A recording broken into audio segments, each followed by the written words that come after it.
Dinesh Kandanchatha, Chairman and Interim CEO of Windfall Geotek. Windfall Geotek is the market leader in artificial intelligence and machine learning for primary exploration.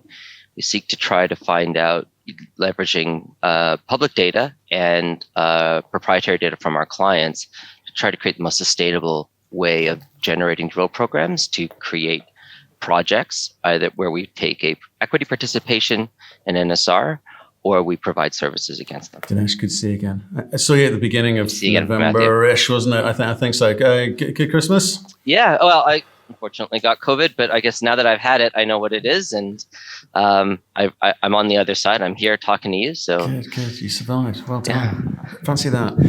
Right. I want to talk to you because I had a couple of good conversations with you last year. Small business, you're clear about what you want to be. Market less clear. Share price suggests people aren't really getting it. So, what's your take on last year? And do you think you perhaps need to change things up? Running a business is hard. You run a business. You peer into your crystal ball, and you work your butt off to try to make whatever you see in their reality. So 2021 for us was really a year of transformation. We had a bunch of priorities we started the year out with.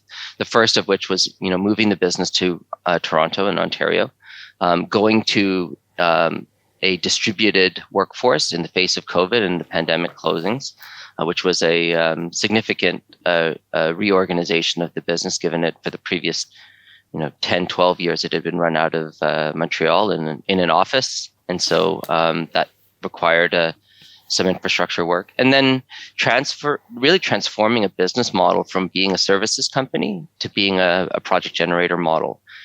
Those are all very meaningful and frankly very difficult things to do at the same time. If I were to give myself a grade, I would grade myself at a B+. The net is that we did a phenomenal job bringing new leaders into the organization, really, really strengthening our tech team and rewriting our technology to go from taking, between 12 and 18 weeks to do a project down to days. And our target is hours. And so, that kind of technology transformation is foundational, and it's a bit like having great wiring or a great electrical panel in your house, right? It's unlikely anybody that walks in to see that house is going to go, "Can I see your electrical panel?" And decide to buy the house. But if your electrical panel is crap, pardon my French, you know what? You're going to have a big issue living in that home. And so, it's not sexy, but I think that's where we were focused in 21. I underestimated how much of that work was required. I'm very thankful for the investments in time and energy and the late nights and weekends that my team put in to get us to where we are. But today, we're on such a rock solid foundation, technology-wise and business value proposition-wise, that I feel really confident about what we're going to see moving forward into 22. A couple of things. I mean, the distributed workforce, I sort of know what you mean. We employ 68 people in 18 different countries, and that's been a real step change for us, but out of necessity, right? Yeah. And it's hard. It does make things more efficient in some ways, not necessarily in others. And some of that old school stuff like camaraderie and personal relationships, etc. Do you go by the wayside, and it becomes a little bit more mechanical, which I'd say I lament somewhat, but I appreciate the pains there. We're certainly changing to having to work like that. I do want to talk to you about the infrastructure that you're building, and people working late nights and etc. is all very commendable. But at the end of the day, and whether you go from weeks to days, it's kind of irrelevant. That's just the admin, right? In being brutal about it, it's just admin, right? The client doesn't really care about that stuff. It needs to work, and if it works, they care about the benefits of it, right? The benefits. Time. Well, there's a fundamental difference, and I would 100% agree with you, Matthew. And almost any other technology industry, I would agree with you. In mining, time matters, not because you want to get out there like 3 days earlier to do your drilling program, but rather because there's a fixed window where you can actually drill. And So maybe there's, minimal return in going from 4 days to 2 days, but going from 18 weeks, to days allows you to actually build and potentially do multiple drill programs within a single drill season. And so that's why we put that time in, was because we knew that our clients could do business with us once a year based on our old technology.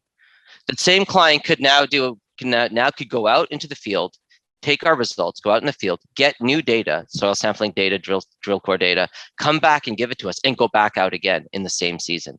And so, as a project, as a partner with us, the benefit is that you're just accelerating the time to figuring out if you either have a resource or don't have a resource, which is the biggest issue in primary exploration, is how do you get to yes or no as fast as possible with burning as little capital as possible? And we're saying the same thing. I said it's benefits led. They want the benefit of being able to go out more quickly and do things more accurately. We'll come on to that. Whereas before, there is some time cost benefit. People used to measure things in time. If it's taking them a long time, it must be really, really hard.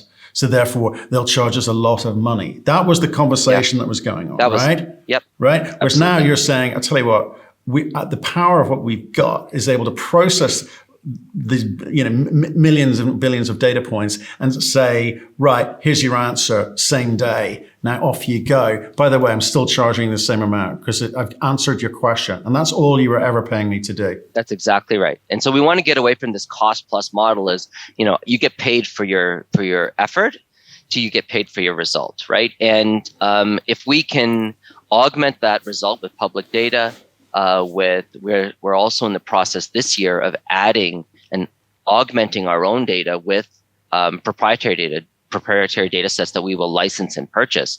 So as we grow, if you're a VP of exploration, you have your little world that you've got data around. Well, what's happening in your universe that's around your project?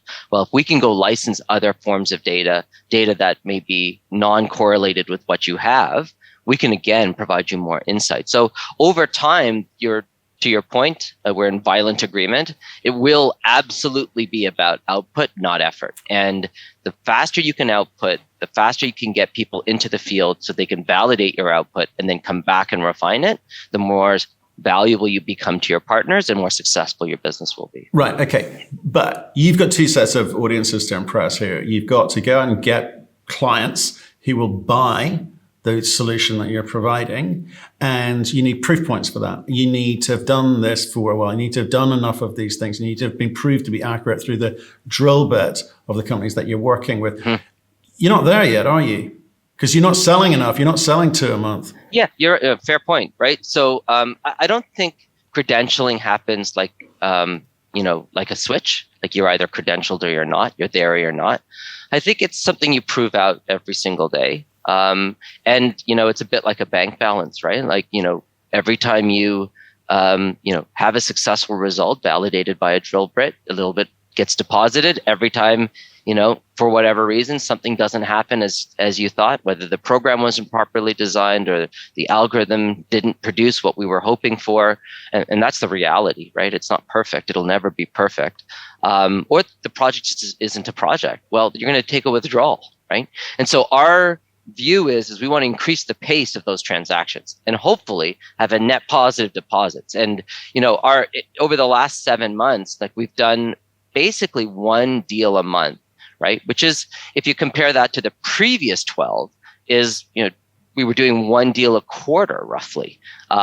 So that's a pretty good hockey stick. If you go from 4 deals a year to 6 to 12 deals a year to 18 to 24 deals a year.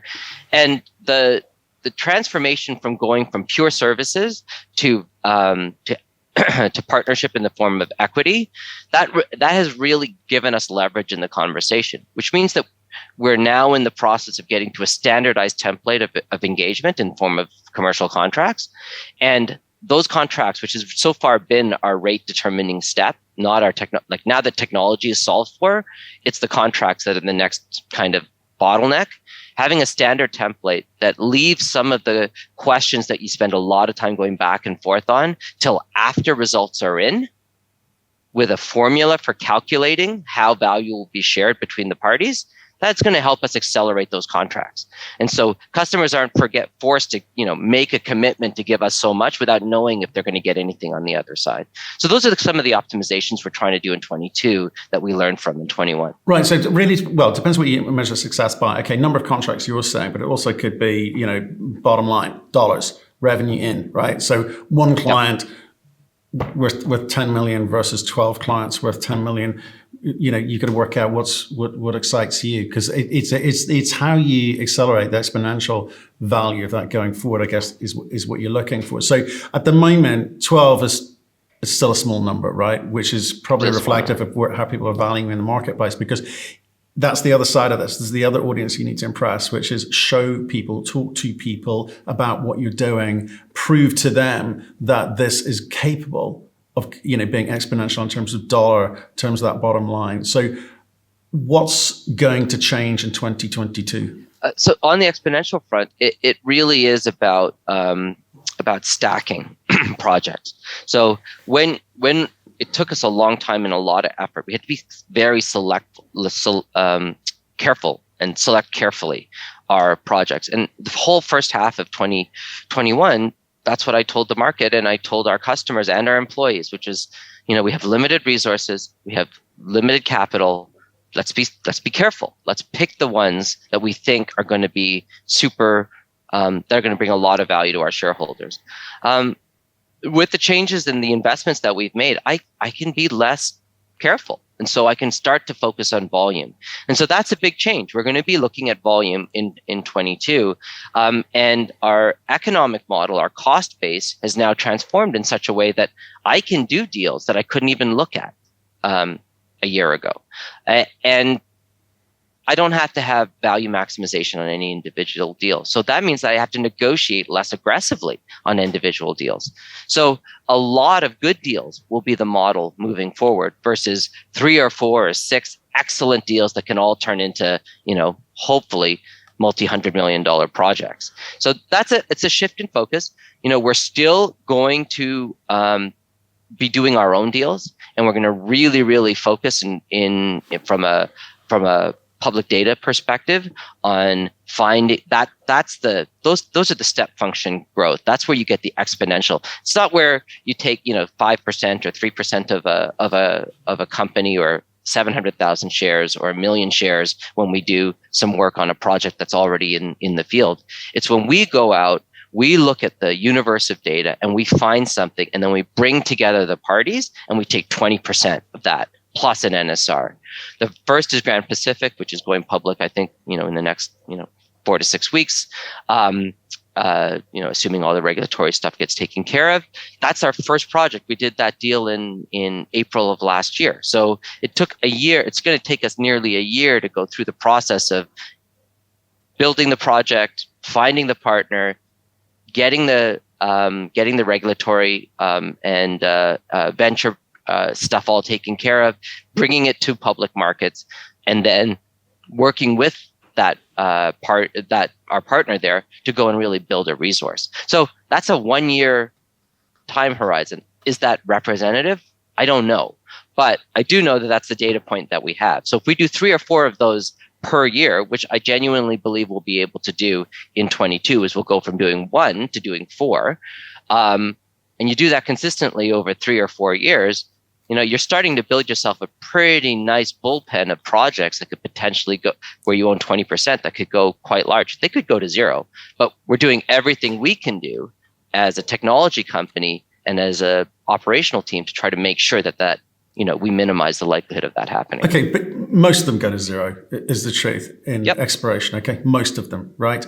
So you've got to take care of the short term. You can't wait for 3, 4, 5 years worth of cycle for them to prove themselves out. I'm sure you could be selling your stake out in the open market, during that period too. But it's you've got to be careful, and it's not a model in its own right. So in terms of the fee components that you achieved last year, what was that? Did it hit target? And what you really expect it to be this year? So cold hard cash, which actually funds salaries, etc. Yeah. So our goal on the fee side is break even. Like our goal is to cover our costs in 22 on the fee side. On 22. Yeah, in 22. We are not there in 21. Right. We are probably 60% of our burn rate. Luckily, we have enough. We have enough cash in the bank that that's not really a concern, and we have a very good, committed group of core investors who will capitalize the business as required as we kind of go down this journey. But in 22, we made an innovation at the second half of 21 where we signed multi-year contracts. So majority of the contracts that we signed in 21 are 4-year contracts for a minimum amount per year. And this is about us building in that cash flow certainty so that we can have our burn fully covered. And we expect we'll get there by April, May of 22. We'll be in a place where we'll have enough in the form of those multi-year contracts that we'll have 4 to 5 year forward visibility on our burn rate, and it'll be fully covered by the services component. The essence of that is that, of course, as you scale the team up, your burden grows, but we're being really cautious around those expenditures. Our expenditures continue to be around $135,000 to $150,000 with some discretionaries per month. So, these are not huge dollars, right? And so the result is 1 deal, 2 deals a quarter. You can really, if you do a multi-year contract, you can move the needle and get that to be a check fairly quickly. Right. The other thing that happens here is that not all those companies will make it. Some will be financially constrained because they're not hitting the targets. Because as you said, the software isn't going to be perfect. It's going to be, well, hopefully better than they're currently using, but it's not going to be perfect. So in that kind of scenario, you could factor in some kind of dilution to your consistent fees in there. Some churn. There'll be some churn. Yeah. Absolutely. Yeah. Okay. So so you're talking about maybe doing 3 or 4 of those a year would be nice. The 12 contracts that you did last year were of what nature? You referenced one private company there. Are there any public companies doing this? And if so, because that's the way that we can interface. So we can't go and investigate what private companies are or aren't doing with your data, your software. But are there any public companies using this so we can say, oh, that's working? They've stated this software has helped us find X ounces. Yeah. There's a good number out there of points. I mean, there's Playfair, Puma is a customer, Orcrest is a customer. If you go to our website, you can see a complete list of all of the projects and the drilling validation. The reality is we've spent the last 10 years in the junior space, and that brings with it a lot of volatility. One of the goals for 22 is to take this business model and bring it to the seniors, bring it to the large producers of base metals, and a lot of times, when we talk to VPs of exploration and business people in the industry, they're going to go, oh, well, they're just going to turn you into a geotechnical services company because they're going to give you nothing on the project, right? And, yes, that will be true for a certain number of them. But these large seniors are also looking to partner up on greenfields exploration. And so what we're really trying to do is bring them to the table as a stakeholder, as opposed to just as a customer. We added an advisory board, the chair of our advisory board, Steve Appleton, and he's a senior leader at Fortec, which does a lot of work in copper and iron ore and a bunch of other areas. And one of the reason for doing that was his interest and his organization's interest in being able to see projects early. Right? And then take a small position in them. And so what we're starting to do, and this is really, again, an experiment for 22, is how could we do that with other large companies that are looking to get, tip their toe in and progressively, as projects validate themselves, take a bigger and bigger stake. And then how could we partner our interests with them? And so that involves coming on retainer for them, helping them look at their own data sets, and then taking a success fee when we identify something in their data set and we bring a capital pool to that project. So there's some new business models with seniors that primarily, like, we're going to continue to service the junior market. We're going to do everything we can to try to expand that, and we will have a sales team that will be targeted at that marketplace. But we're in the process of bringing on some senior executives who have worked in sustainable mining with the majors at major consulting firms to bring us into the door to those conversations. We'll continue to add to our advisory board. Our last addition to our board was Mr. Gill, who led the Sustainable Mining Advisory Industry Association for Canada. And so, we're going to be bringing senior people. Now we've kind of got that credentialing in place. We've got a good operational cadence. We have leaders that are associated with the business that are credible in the industry. And we have a track record of really doing what we say, even if we only do it B+ percentage at the time, but we do it what we say to the best of our ability. So I think we're starting to get to a place where seniors can look at us and go, this is a kind of company I can associate with long term.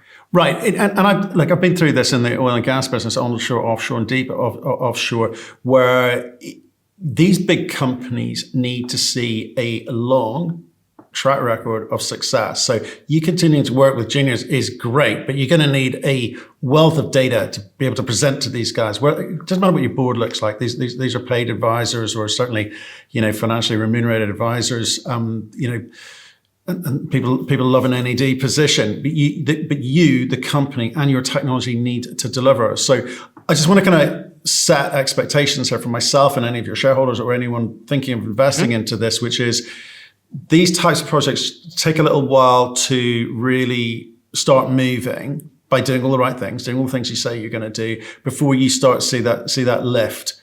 Well, certainly in terms of revenue, certainly in terms of the types of clients and contracts that you can put in place. So again, just be really clear with me about what 2022 is, because it seems like a bit more of the same, having learned some stuff last year, and it's really not going to be 23 to 24 before this thing starts to really move. That feels like. Yeah, maybe. Look, one thing I've learned in doing this for a while is if you can figure out where the share price is going to go, you're. Well, no, I haven't even mentioned the share price. I haven't mentioned the share price. I'm just talking revenue, because that's the arbiter of success in many, many ways. But so is your client list, and so are the contracts that you've got in place, right? Look, I think I agree with you on the client list. I'm not convinced on revenue, because, and look, I'm an old school tech guy, right? So revenue, recurring revenue, like that, I get it, right? But this is an asset play. Like, that was a decision we made last year. So I'm far more focused on my balance sheet than I am on my income statement. And the reason why the balance sheet is important is that net asset value, the amount of positions we have in the number of companies and the growth in those positions. I mean, we're really focused on base metal. So to the question of whether or not what percentage of our projects go to zero, because that's the risk on the balance sheet, right? Is that you have to write down an asset, and that asset is not worth what you think it is. So you own 1 million shares in a certain company, and then that goes to zero, right? And so all of a sudden you have to write that down. Well, there are things we've done, I think, as a business to help protect against that. One is, be smart about our positions. Second is we're focused on base metals. And so, I genuinely believe that we are leveraging a macro trend that is going to lift all ships. So even if you are, a small junior doing copper, cobalt, nickel, zinc, there's going to be a place for you. Your project may not reach production, right? But there will be progressive investments over the next 2-3 years that will create accretive value for us as Windfall, as a shareholder.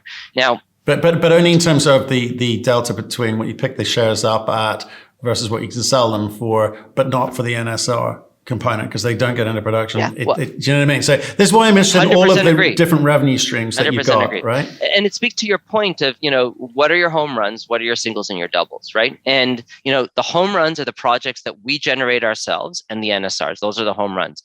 But those take time. There are a bunch of projects that we're involved in that we take $250,000, $500,000, $750,000 worth of shares in, add a penny, 2 pennies, 4 pennies, 8 pennies. Well, in those cases, our cost base is pretty low. So we can generate some upside within a 12-month period. And that's where volume becomes really important, right? That's why that customer list and the number of contracts continues to be something I talk about, because that's how that's diversification for us against that against that risk of going to zero. Right. And it's really, really important for your shareholders and others thinking of it, becoming shareholders, is to be able to value that, right? Because if you're dealing with private companies, it's very hard for you to say, here's the number of shares, here's the real value. This is what I think I can get, Red Book or otherwise, that I can get for this stock, whether it be 1, 2, 3, 5 pennies, whatever you pay for it, whatever you get. And give some guidance as to what you think your book looks like at the beginning or the end of each year. Because again, we're sitting here, it's kind of guesswork at the moment. You're hiring some people, you tell me you've sorted out the technology, you're speaking to more companies, you're going after big boys, but none of it's real yet. And that's, I'm trying to understand the point at which you're going to feel comfortable being clearer with the market as best you can, given the constraints between private and public data. Yeah. So here's how I'll answer that question is, if I was clear that we were going to succeed 100%, I could be clearer to the marketplace. We're in this business of transformation, not just our own company's transformation, but the market's transforming. And we've built a technology on base metals. There's a new focus on sustainable exploration. That's brand new. The requirements for nickel, cobalt, and base metals are drastically changing. And so there's just a lot of macro things that me as a kind of responsible shareholder, and primarily, if you look at my position, I have a huge position that I continue to grow, is I don't know whether or not where that will play out. What I do know is that we have a really great team, we have a really good brand, and we're gaining momentum, as evidenced by the fact that the technical market, i.e. Canadian miner, Northern miner, all of the folks that really do this every single day are standing up and taking notice. So I look at leading indicators, primarily not lagging indicators. It's really hard to control lagging stuff, but leading stuff, input stuff, you can control, and that's highly tied to the strategic work that you do. Is this company going to be 100 times bigger in the next 12 months? I wouldn't guess so.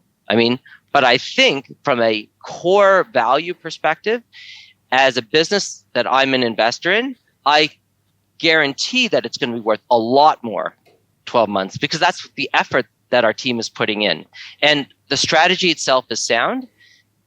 A little bit of luck, as you know, because you run a business as well, is a requirement in order to be successful. A strong strategy, a great team, a defendable value proposition, and a little bit of luck, and your business can take off. And so we're focusing on the ones that we can control. We can't really control luck. So the other ones that are what we can control. And we're adding additional leaders to the team to create opportunities for that luck. So one of the things, Mr. Gill, was that we'll be adding 2 or 3 additional senior leaders inside the business who will be solely focused on those. They'll have come out of those senior mining firms. So you mentioned that it takes time. Well, the big reason that it takes time is because you have to credential and build a relationship, because they have so many people coming at these major companies. Like, why would they do business with you? So a big part of what we're trying to do as part of our next phase of our strategy is to bring in leaders who are either retired from large firms that are in the base metal production area, or have spent significant time building relationships with them. And so that's a brand new area of investment from a go-to-market perspective. We have also our partnership with Dragonfly, and that's a bit of a dark horse, because there's a significant capability for our 2 firms to really augment the public data set because of their mining surveying capability. So that's another area that we're working on, is how could we build out the world's greatest data set of mining data. Again, another early stage kind of conversation. And Matthew, I get your point, right? How do you make money now? Can you start making money now? Why should investors now invest versus waiting, maybe 2-3 years when all this stuff is kind of figured out and you're already on the hockey stick? And I've said this before, in my experience, and I can only speak to my experience, it's by the time you know about it in public markets, the money's been made. And so, that's the purpose of platforms like this, for individuals to go listen to you ask me hard questions and me give you, my best answer, and then make a decision around your due diligence on whether or not this is something that could go or not. And you got to do it when no one else is looking, because the second everybody's on one side of a trade, you're on the wrong side. So, but I think the reason, yeah, great. Thanks for that answer. But the reason I'm pushing you here is because I think there's off the back of last quarter's, everyone bailing out of tech stock, and things like Theranos, fake it till you make it kind of personalities out there. There's a bit more of a watchful eye and a bit more of a watching brief on a lot more companies as a result, and you guys have got to get that balance between, let's talk about the future and blue sky and hopes and dreams and wishes. And we're doing all the right things. We believe we've got the right strategy when we're talking to all the right people, and people seem to love us. I hope they do. And the fundamentals of running a business, right? So you told me about, like say with the technology, you feel it's much better. It's taking a little bit longer than you hoped. It always does with technology. These things, harder than one imagines. And you've hired some of the right people to allow you to have some of the right sorts of conversations, but you do need to show some numbers, some metrics, some anchor point that they can understand, and maybe even map you against peers, if that's a thing that can be done, right? Because you got a lot of moving parts, a lot of variables in your company. It's hard to work out what you're worth. Great point. And so, I would go to our MD&A and look at our positions. And so every quarter that those positions grow, and you can check our cash. And that, I as an investor, that's what I'm looking at. Do you have enough cash so that you can be alive when these positions can be liquidated for some portion of them, all of them, or until the NSRs can be paid out? And if the answer to that is yes, how fast is that balance sheet growing? How fast are those assets growing? And, we produce an MD&A every quarter. My view would be that, for the more sophisticated investor, take the time to read the MD&A. There's some work now after this conversation that I think I'm going to go back with my IR team and capture, what are all of our existing positions? What are all of our existing projects? What is the gap value of those positions? And then we can make it readily available to investors who are looking to add that to their due diligence. The numbers are there. Like if we look at the balance sheet, that's where I would love our investors to focus, because that's what you're buying into. You're buying into a diversified project generator model that has short-term returns capability in the form of appreciation in the individual companies that we partner with, and long-term appreciation in the form of projects that we generate with our partners and our NSRs. Okay, just a technical one. You used the phrase sustainable primary exploration. Just can you please tell us what you mean by that? Sure. So for us, sustainable primary exploration is exploration that has three variables. Number one, it is low or zero carbon. Number two, it looks to minimize the impact on the land and environment. And then number three is focused in around sustainable technology. So for us, really, is around base metals and looking at the electrification of markets, of this transformation to electric technology. So sustainability has those three components: low carbon, low environmental impact, and is moving towards a lower carbon future. Okay, so leave me with the things I'm looking forward to in 2022, either the next 6 months or the next 12 months, if you can. Yeah, so we have a number of projects that we completed in the last half of the year. They're all coming out for drill results. So that, I think, will be a great point to the credentialing and validation point that you raised. Number two is we have built a good pipeline of senior mining companies, and it's our expectation that over the course of the next 6 months, due to those agreements, we'll be able to announce partnerships with folks that are, substantively different than the core of our our customer base in 21, which was juniors.